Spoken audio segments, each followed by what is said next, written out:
Hello students, आज हम पढ़ेंगे क्लास 5th की इंग्लिश बुक गोल्डन लीव्स का चैप्टर नंबर 4 सम 1। तो आइए चैप्टर को स्टार्ट करते हैं। This poem is about a child who is probably alone at home. How does he or she feel? Let's find out. तो ये poem एक बच्चे के बारे में है जो कि शायद अपने घर में उस समय पर अकेला है। ठीक है, तो आइए जानते हैं कि कैसा उसे फील हो रहा है। तो कभी आप लोग क्या घर में अपने अकेले हुए हैं और आपके मम्मी पापा नहीं हैं और घर वालों ने बोला कि दरवाज़े को बंद करके रखना, कोई आए तो भी नहीं खोलना, या फिर कभी आप रहे हो घर में अकेले और अचानक से किसी ने खटखटा दिया और आप डर गए, देखने गए कौन है कौन नहीं है ना। तो ये एक चाइल्ड की क्यूरियोसिटी है जानने की कि जब उसके घर पे अचानक से नॉकिंग होती है। ठीक है, तो आइए अब इस चैप्टर को हम स्टार्ट करेंगे। Someone came knocking at my wee small door। तो यहाँ पर someone came knocking का मतलब हुआ, यहाँ पर जो पोएट हैं वो पोएम को स्टार्ट करते हैं ये कहते हुए कि मेरे दरवाज़े पर किसी ने नॉक किया, यानी कि खटखटाया। यहाँ पर मेनली ये जो लाइन है इससे ये पता चलता है कि जो बच्चा है वो बहुत क्यूरियस है जानने के लिए कि उसके गेट पर किसी ने तो खटखटाया और वो जानना चाहता है कि ये कौन है। At my V small door. फिर पोएट यहाँ पर बताते हैं कि जो मेरा जो दरवाज़ा है वो बहुत छोटा है। ठीक है, और वो यही कहते हैं कि मेनली यहाँ पर at my V small door का मतलब यही हो गया कि मेरा जो दरवाज़ा है वो बहुत छोटा है। ठीक है, बहुत कोजी सा घर है मेरा, बहुत स्मॉल हाउस है और उसमें भी कोई आया है जिसने खटखटाया। समवन केम नॉकिंग। फिर दोबारा से इस लाइन को रिपीट करते हैं, ये एम्फसाइज़ कर रहे हैं यहाँ पे कि कोई तो है जो यहाँ पे कॉन्टिन्यूसली नॉकिंग मेरे दरवाजे पर कर रहा है। यानी कि अभी तक तो उनको थोड़ा सा अंदेशा था कि हाँ कोई तो है नॉकिंग कर रहा है मेरे छोटे से घर में, फिर अचानक से फिर से नॉकिंग होती है। सो मेनली यहाँ पर यही बताया जाए कि पोएट जो है उस फर्स्ट लाइन के हिसाब से थर्ड लाइन में बार बार यही कह रहा है कि कोई तो है जो नॉक कर रहा है और वो अकेले हैं घर में। I am sure sure sure. और अब वो बोलते हैं कि मेरे को पूरा श्योर श्योर श्योर, यानी 3 बार श्योर बोला, यानी रिपीट किया। इसका मतलब है कि पोएट जानते हैं कि कोई तो है जो नॉकिंग कर रहा है और इसी वजह से उनके अंदर उनके जो सेंसेस हैं अब वो बिल्कुल सारे सेंसेस जो हैं वो खुल गए हैं। वो जानना चाह रहे हैं कि कोई तो है, कुछ तो हो रहा है मेरे यहाँ पर, क्योंकि वो अकेले हैं, डरे हुए हैं, मे बी हो सकता है, या फिर क्यूरियस हैं जानने के लिए कि कौन आया है। I listened, I opened, I looked to left and right. फिर पोएट कहते हैं कि मैं वहाँ पर कुछ देर के लिए रुकता हूँ, जब ठीक है नॉकिंग सुनने के लिए मैं रुकता हूँ, उसके बाद फिर मैं अपना दरवाज़ा खोलता हूँ। यहाँ पर मेनली क्यूरियोसिटी है और इच्छा है उस जो आसपास की जो सराउंडिंग है उसको इन्वेस्टिगेट करने की कि कौन आया है, मेनली ये देखने के लिए वो दरवाज़ा खोलते हैं। उसके बाद फिर वो जब दरवाज़ा खोल देते हैं तो वो दोनों तरफ देखते हैं, यानी कि लेफ़्ट और राइट दोनों ही तरफ देखते हैं कि ये आवाज़ जो है वो कहाँ से आ रही है नॉकिंग की। But not there was a string in the still dark night. फिर बताते हैं कि उस समय पर जब मैं चारों तरफ देख लेता हूँ, सारी डायरेक्शंस में देख लेता हूँ, तो मुझे कुछ भी घूमता फिरता मूव करता हुआ नहीं दिखता है। ठीक है, यहाँ पर मिस्ट्री क्रिएट करने की कोशिश करी जा रही है कि सब कुछ जो आसपास का माहौल है, एनवायरनमेंट है, वो एकदम शांत है और रात का समय है। रात में कैसे सब कुछ एकदम शांत हो जाता है, एकदम क्वाइट हो जाता है, डार्कनेस होती है चारों तरफ। ठीक है, तो यहाँ पर यही सीन बताने के लिए ये बताया गया है कि रात का समय है और कोई भी चीज़ जो है वो हिल नहीं रही है, कोई भी चीज़ मूव नहीं कर रही है, पर फिर भी नॉकिंग कहाँ से आ रही है। On the busy beetle tap tapping in the wall. फिर बताते हैं कि रात के समय में उन्हें जो आवाज़ें सुनाई दे रही हैं अब वो बताने की यहाँ पे शुरुआत करते हैं कि उस समय पर उन्हें एक बिजी बीटल क्या, एक जो कीड़ा मकोड़ा होता है, बीटल जो होता है, उसी की सिर्फ बजिंग की साउंड आ रही है। ठीक है, इतने सन्नाटे में टैपिंग इन दी वॉल में टैपिंग की आवाज़ आ रही है। ठीक है, वॉल में कुछ जो बीटल है वो कुछ तो टैपिंग कर रही है उस वॉल में, कुछ झुंझुना रही है उस वॉल के अंदर, सिर्फ उसी की आवाज़ उनको सुनाई दे रही है। Only from the forest the screech owls call. और फिर जो पोएट हैं वो बताते हैं कि दूर जो फॉरेस्ट है, मतलब उनके घर के पास जो फॉरेस्ट है वहाँ से उनको उल्लू के बोलने की, स्क्रीचिंग करने की आवाज़ आ रही है। स्क्रीच, उल्लू जो होते हैं वो स्क्रीच करते हैं, ठीक है, तो उल्लुओं के स्क्रीचिंग करने की आवाज़ें उनको सुनाई दे रही हैं।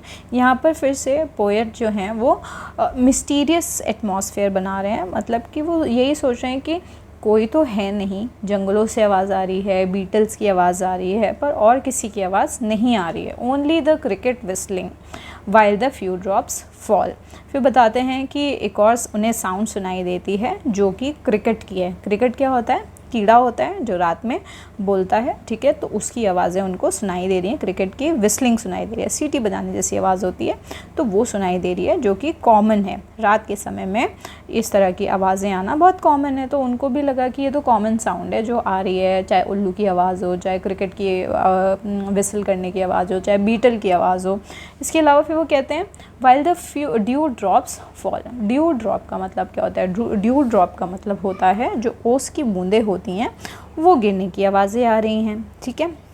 एकदम शांत माहौल है, रात का समय है, ओस गिर रही है, ठीक है, और उसकी भी आवाज़ आ रही है। So I know not who came knocking at all at all at all. फिर यहाँ पर जो पोएट हैं इस पोएम को कॉन्क्लूड करते हैं, ख़त्म करते हैं ये कहते हुए कि भले ही यहाँ पर कोई ना हो, कोई ना दिख रहा हो, पर फिर भी उनके डोर पर कुछ तो आया था जिसने नॉक किया था डोर पर, ठीक है। क्या आया था क्या नहीं आया था वो ये नहीं जानते हैं, ठीक है, कौन आया था, क्यों आया था, पर नॉकिंग तो सुनाई दी थी। फिर यहाँ पर eight all at all at all का रिपीटिशन 3 बार हुआ है। इसका मतलब है कि जो भी आया था उनके यहाँ पे, जो भी विज़िटर आया था, ठीक है, उसको वो मिस्टीरियस तरीके से एंड करते हुए बताते हैं कि ये अभी भी क्यूरियोसिटी है, एक अनसॉल्व्ड क्यूरियोसिटी है पोएट की, कि जो आवाज़ आई वो कहाँ से आई, क्यों आई, किस वजह से आई, वो अभी भी नहीं जान पाए हैं। और इसी के साथ ही वो इस पोएम को ख़त्म कर देते हैं,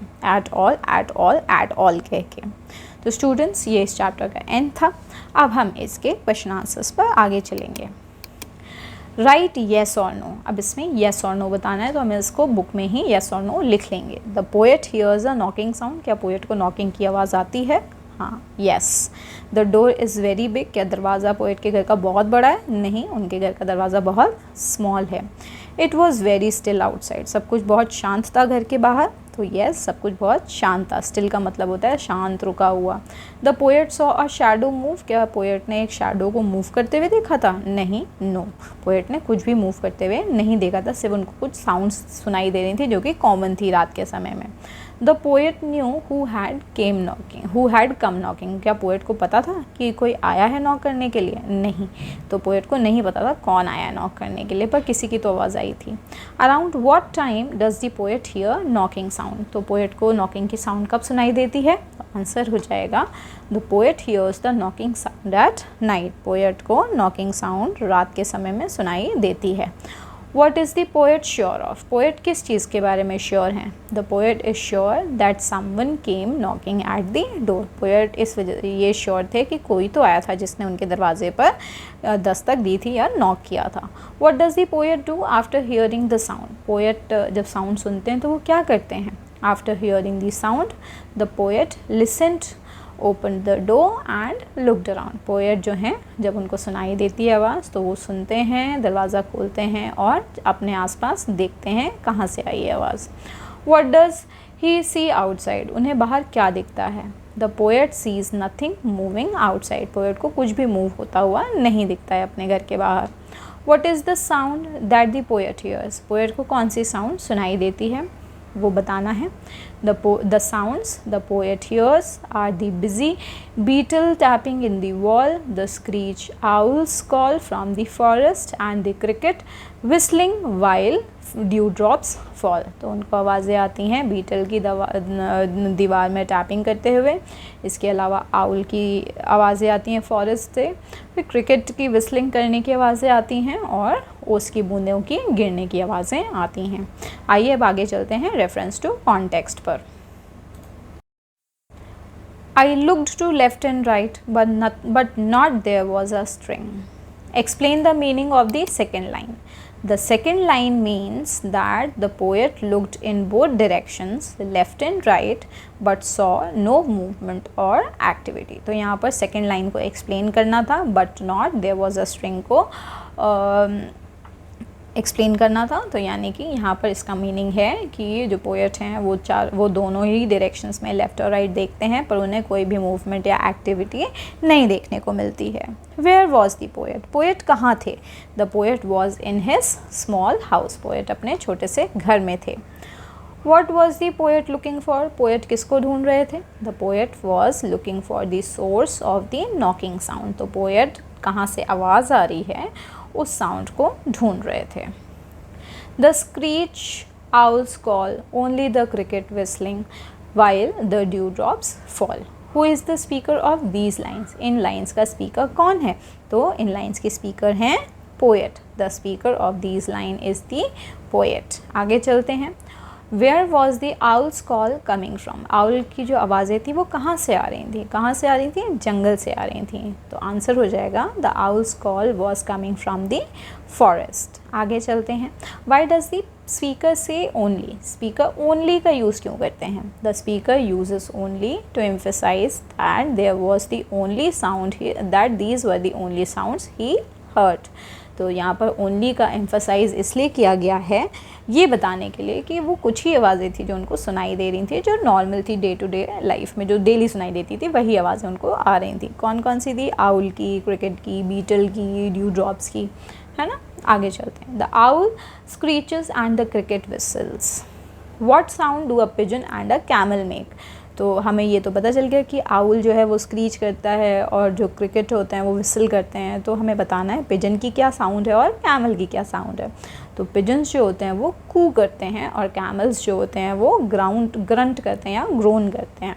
तो इसका आंसर हो जाएगा pigeons coo and camels make a variety of sounds including grunts and groans. Now think an answer from the poem. What can you guess about the location of the poet's house and the size of the house? Poem से हमें poet के घर की location के बारे में और उसके साइज़ के बारे में क्या पता चलता है? From the poem, we can guess that the poet's house is located in a quiet, possibly rural area, and it is small in size. तो पोएम को पढ़ने के बाद ऐसा प्रतीत होता है कि जो पोएट का घर है वो बहुत शांत माहौल में बना हुआ है, जैसे कि एक गांव में, रूरल का मतलब होता है गांव के एरिया में बना हुआ है, और जो उनका घर का साइज़ है वो बहुत छोटा है। Who do you think came knocking at the poet's door?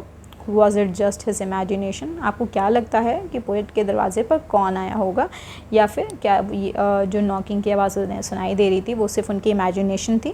It's unclear who came knocking at the poets door. तो अभी तक हमें ये नहीं पता चला था पोएम में कि कौन आया था, तो ये लिखेंगे इट इज़ अनक्लियर। ठीक है, हमें नहीं पता कि कौन आया था। It could have been a person, an animal, और even just a sound in the poet's imagination. तो हमारे हिसाब से कोई पर्सन हो सकता है नॉक करा हो, या फिर किसी जानवर की नॉकिंग की आवाज़ आ रही हो, या फिर ऐसा भी हो सकता है कि पोएट सिर्फ इमेजिन कर रहा हो और कोई भी ना आया हो। आगे चलते हैं लास्ट क्वेश्चन पर। Y does the poet use the expression at all 3 times in the last line of the poem? जो पोएट हैं लास्ट लाइन्स में एट ऑल 3 बार इस्तेमाल करते हैं, तो इससे हमें क्या पता चलता है? The poet uses the expression at all 3 times in the last line to emphasize that he has no idea who or what came knocking. It underscores the mystery and uncertainty of the situation, highlighting the poet's bewilderment. तो यहाँ पर जो poet हैं at all का 3 बार इस्तेमाल करते हैं। इससे हमें ये पता चलता है कि पोएट को खुद भी नहीं आइडिया है कि उनके यहाँ पर कौन आया था या क्या चीज़ से नॉकिंग हो रही थी। इससे हमें ये पता चलता है कि कुछ तो मिस्ट्री थी, मतलब मिस्ट्री की तरह उस चैप्टर को एंड कर दिया गया कि हम नहीं जान पाए आखिरी तक कि क्या सिचुएशन थी, क्यों पोएट के घर में इस तरीके की नॉकिंग की आवाज़ें आ रही थी। स्टूडेंट्स, ये इस चैप्टर का एंड था। आई होप आप सभी को इस चैप्टर की एक्सप्लेनेशन समझ में आ गई होगी, क्वेश्चन आंसर्स भी अच्छे से समझ में आ गए होंगे। चैप्टर की एक्सप्लेनेशन अच्छे से समझ में आई हो तो वीडियो को ज़रूर लाइक करें, मेरे चैनल को सब्सक्राइब करें और अपने सभी क्लासमेट्स तक इस वीडियो को ज़रूर शेयर करें। Thank you.